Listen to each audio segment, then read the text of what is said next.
عليكم مراجعينا الكرام.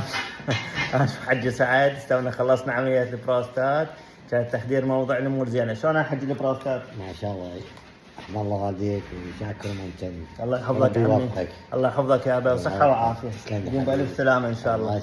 حجينا الغالي. بسم الله الرحمن الرحيم. هذه عمليه قص البروستات، تقشير البروستات. مثل ما تشوفوا هنا البروستات يعني صدته تقريبا مجرى البول. هذا مجرى البول، هذا بدايه البروستات. نشوف شلون صدته.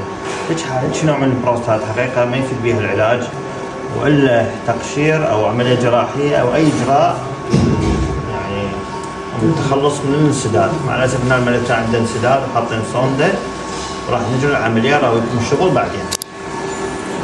بسم الله الرحمن الرحيم. ورا تقريبا نص ساعه، هذا تذكرون البروستات شلون كانت ساده مسدوده هنا. الكاميرا لا تشوف هاي شلون كانت ساده طريق المثانه. الحمد لله تم التقشير.